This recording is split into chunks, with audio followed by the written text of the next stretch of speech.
Em nosso estudo de hoje, a lição 31.2 do livro Estude Viva tem por título Mediunidade e Psicoterapia. Os médiuns, como elementos de ligação entre a vida espiritual e o plano físico, serão sempre solicitados a dar uma palavra orientadora nas questões multiformes que afetam as pessoas que os procuram. Daí a indicação de exercitar alguns princípios de psicoterapia e relações humanas. A intensa vida moderna na Terra generalizou a carência de roteiros, planos, programas e observações para as criaturas deprimidas, tímidas, sépticas, recalcadas e frustradas em geral. Com você que inicia o esforço na tarefa mediúnica, seja no passe, pela psicofonia, pela psicografia ou nas várias formas de assistência aos sofredores da alma e do corpo, estudemos algumas atitudes que favorecem a manifestação das entidades amigas no auxílio a terceiros pelo conselho simples e natural. Paciência e perseverança no bem devem estar conjugadas constantemente em sua presença e expressão. Não demonstre estranheza ou perplexidade ante as revelações ouvidas para que não esmoreça a confiança do coração que se abre a você. Predisponha-se com todos os recursos do seu campo mental à simpatia pelos irmãos que lhe pedem opinião sem mostrar-se superior. Cultive invariável atenção perante as confidências alheias, testemunhando o maior interesse afetivo pela solução aos problemas do interlocutor, seja ele quem for. Envie esforços para que a criatura exponha em pormenores e calmamente o caso que lhe motiva a preocupação, a fim de que você possa ajudá-la através de mais ampla visão dos fatos. Evite julgar ou censurar precipitadamente a quem se confia a você, mesmo com reprovações inarticuladas. Restrinja as indagações aos assuntos e momentos absolutamente necessários. Pesquise os postulados básicos do Espiritismo, argumentando com as ocorrências em exame sob o crivo do discernimento espírita e exaltando a responsabilidade pessoal ante a existência eterna. Sempre que possa, indica um núcleo de serviço espiritual compatível com as afinidades e necessidades da pessoa que compareça à busca de concurso fraterno. Resguarde em segredo aquilo que não deva ser revelado, mantendo discrição e respeito para com todos os nossos irmãos em experiência.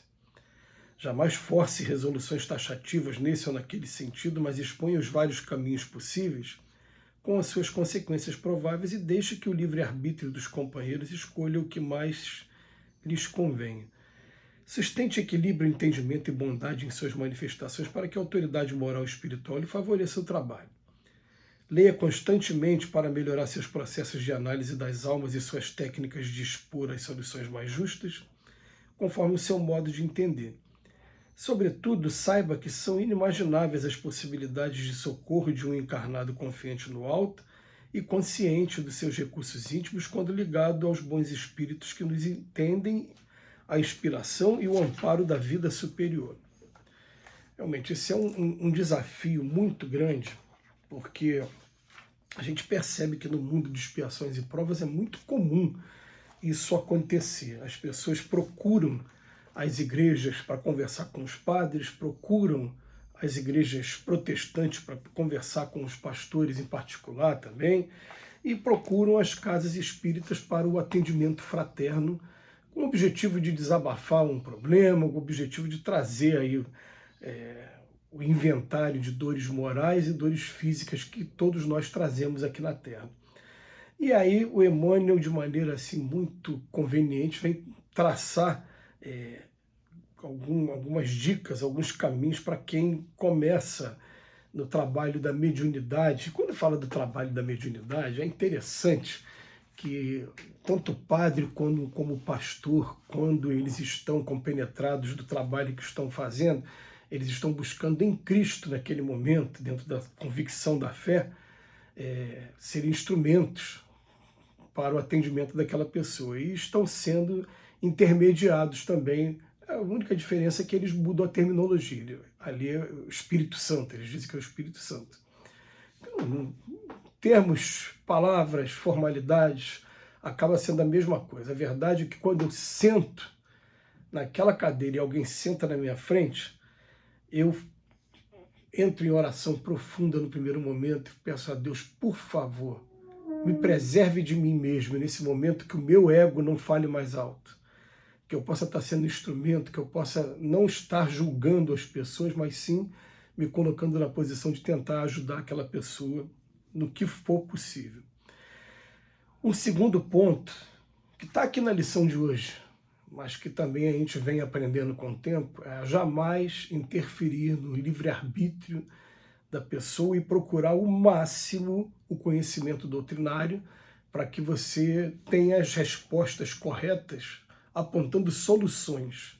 Esse não é uma solução só, forçando a barra com uma solução só, apontando soluções. Por exemplo, a pessoa senta na nossa frente e fala assim, eu estou tendo um problema familiar muito grande, deixa ela desabafar tudo. Quando ela terminar de desabafar, a gente vem falar, olha, quando você abre o Evangelho segundo o Espiritismo, no capítulo 14, ele vem falar de como é que são as famílias aqui da Terra, diferença de famílias sanguíneas para famílias espirituais, né? Muito mais duradouras são as famílias espirituais. Aqui na família consanguínea nossa aqui na Terra, o que acontece? Muitas vezes a gente tem espíritos que nem são da nossa família mesmo espiritual, mas estão ali para resolver algum problema, para aprendizado, enfim.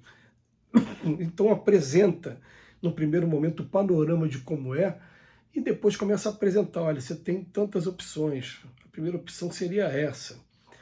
Você realmente, né, procurar desenvolver a paciência, entender, aprender com aquela pessoa e tal. A segunda opção, se você está percebendo que não tem como, se afasta, mas se afasta assim, sem agressividade, apenas procurando mostrar que precisa de um momento, enfim. E você vai apresentando, enfim, soluções dentro da doutrina sem interferir no livre-arbítrio da pessoa e sem apontar o que ela deve ou não deve fazer. Claro que apenas em alguns casos, aqui a gente abre a exceção, quando é coisa relacionada a suicídio, a gente é taxativo, fala, foge disso o mais rápido que você puder, que você não tem noção do sofrimento que encontra o espírito que parte por esse caminho. Então, ó, e se for possível, até dentro da doutrina também, e dentro da experiência pessoal que a gente vai falar de maneira mais direta sobre suicídio, explicar quais são as consequências, para ver se sensibiliza de alguma maneira para que a pessoa não tome esse caminho. Mas de resto, a gente não deve entrar nunca no livre-arbítrio de ninguém. Um outro ponto que a gente viu aqui o Emmanuel falando, que é muito interessante, é que a gente começa a ouvir os problemas e muitas das vezes a gente tem sim, às vezes, uma coisa de superioridade, porque graças a Deus eu não entro mais nesse problema que ele está vivendo. A gente olha, por exemplo, aquela pessoa que já não tem mais problema nenhum com determinadas drogas, e olha o outro viciado e olha para ele, ah, meu Deus, ele ainda está nesse negócio de droga ainda. Então, não façam isso, porque aqui na Terra o que acontece? A gente vai aprender uma coisa. Todos nós temos provas a vencer, gêneros de prova, e muitas das vezes o que acontece é aquela pessoa tem uma prova que ela está perdendo e que a gente já venceu, e por conta disso a gente até trata com certo desdém, mas ele tem provas que também ele já venceu e a gente ainda não venceu. Um complementa o outro. Isso acontece na grande maioria das vezes. Se você começar a estudar aquela pessoa que está trazendo um problema, você vai ver que ela só está trazendo aquele problema porque aquele problema está incomodando, mas tem coisas que ela já sabe fazer que você também não sabe fazer, e você tem que aprender com ela. Ponto. Então, tem alguns termos, eu ouvi, né, um amigo falava muito, quanta gente perturbada, e aquilo me incomodava. Eu falei, para de chamar os outros de perturbado. Não faz isso, não, porque com a medida que a gente julga, a gente é julgado também. Uma outra coisa que também essa é talvez a mais séria de todas, né? Que a gente tem que ter uma ética nesse trabalho, e uma ética de guardar o segredo mesmo, de não expor os personagens, as pessoas. Já aconteceu, sim, já aconteceu comigo, de eu pegar um ou outro exemplo fático, sem falar nome de personagem, sem falar lugar, ou até mesmo para despistar. Você usa outros lugares, muda o sexo da pessoa, muda a idade da pessoa, mas para usar um determinado exemplo para fins de estudo doutrinário. Aí até vale sim, alguma coisa vale sim. Mas tomando muito cuidado para não expor as pessoas, porque a gente não quer também que nossos problemas fiquem expostos para todo mundo, né? E então a gente tem que tomar muito cuidado, e principalmente um último, até passando um pouco do tempo. a gente tomar muito cuidado com os problemas psicossomáticos, como a gente vai dar a notícia e como a pessoa pode receber a notícia e somatizar aquilo. Então a gente vai apresentando ali soluções, terapias, vem estudar com a gente, vem para o passe e vai tentando ajudar a pessoa na medida do possível. Que Jesus nos abençoe hoje e sempre.